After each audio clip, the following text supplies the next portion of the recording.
with Miss Tanya Barnes of Beulah's Safe Haven. Now, that was a particular question that we did not get to that we're going to ask now. Okay. Where did you come up with the name for Beulah's Safe Haven? Beulah is my mother's name. Yes. And she was pretty much my everything. She had a heart of gold. She believed in giving back. And when I was growing up, children used to come to my home, girls that may have been going through, and she allowed them to spend the night at my home. So I'm used to her taking people in. And then she opened up a business when we moved to Mississippi. And she allowed people to have accounts. And they could owe $500 and come in and pay $25 because they needed school clothes, and she allowed them to have it. I've seen her give clothes to people for their loved one that died because they didn't have. She was always just a giver, and she never just asked for anything in return. So I know that business was a blessing from her, because a lot of bigger businesses came and went, but she was in business for over 20 years in that business. And so just giving, she had a heart of giving. She was doing the work of God. Yes. She literally had a heart for people. And when you have a heart for people, God will honor that in ways that you cannot measure. It's not necessarily about money. You can be blessed in so many ways when you are really just out to have a heart for people. I see it all the time with what I do with this show. I've had people give me gifts for doing the show. It just all types of things have come from knowing I'm really doing something for people, and it's such a more it's a better feeling when you know that I don't want anything from you.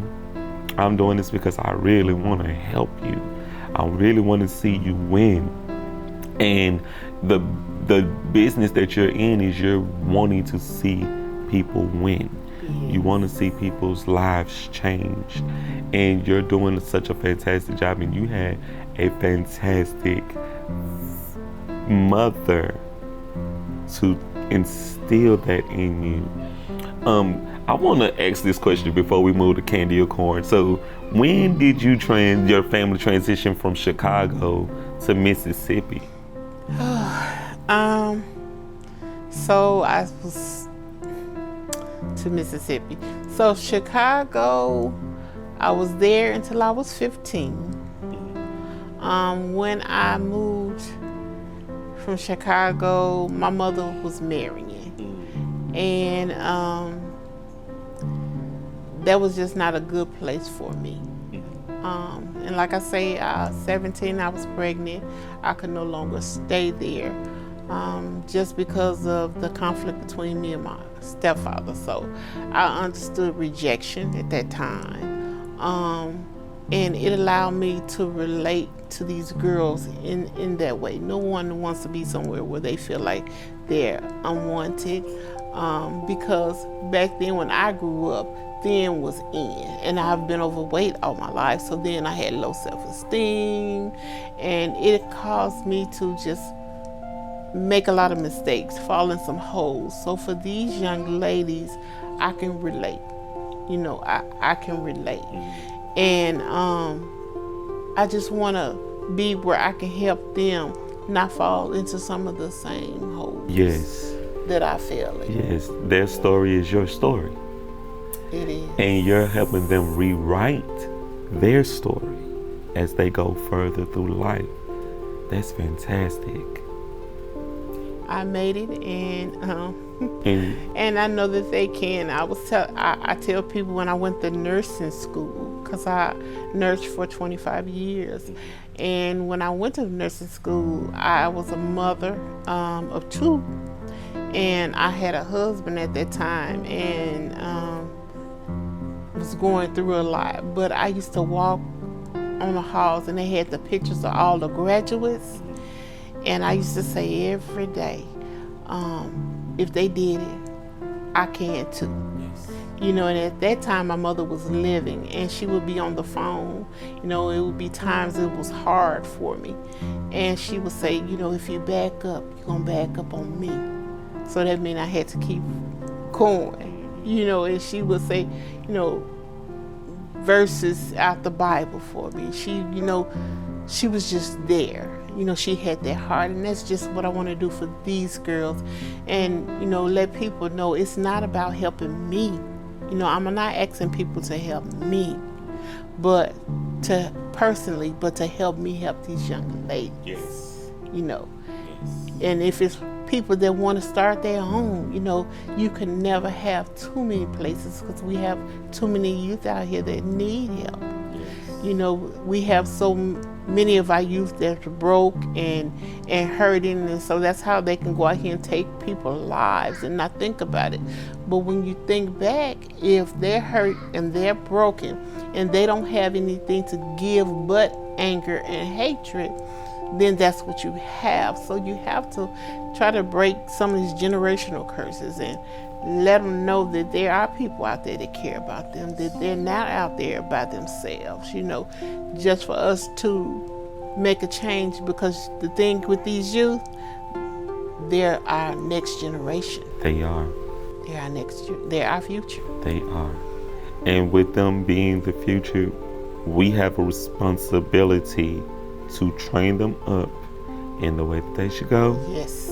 Like our elders used to tell us, you have to train them up in the way that they should go, and they shall not depart from it. Yes. And you are definitely doing that here. Thank you. So, with that being said, we're going to dive into candy or corn. Okay. I'm going to ask you about some candies. If you eat these candies, you can say candy. If you would not eat these candies, you can say corn. Okay. I'm ready. All right, the first candy is Gob Stopper. Corn. 100 grand. Candy. Candy corn. Candy. Rolos. Corn. Heath Bar. Candy. Mike and Ike's. Candy.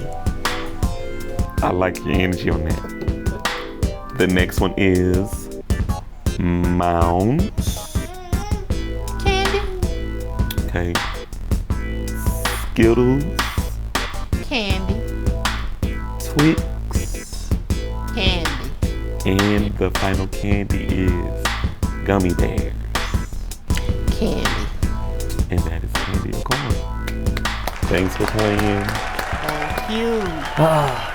And today has been such a great show with Miss Tanya Barnes and what she's doing over here at Beulah's Safe Haven. I definitely want to thank you for coming in and just letting us into your space and letting us be educated to what it is that you do here at Beulah's Safe Haven. Thank you so much. Thank you, Sharon. What you're doing, thank you for having us more than anything, because you're making a difference in the community. And as I say in my shows, you guys, remember,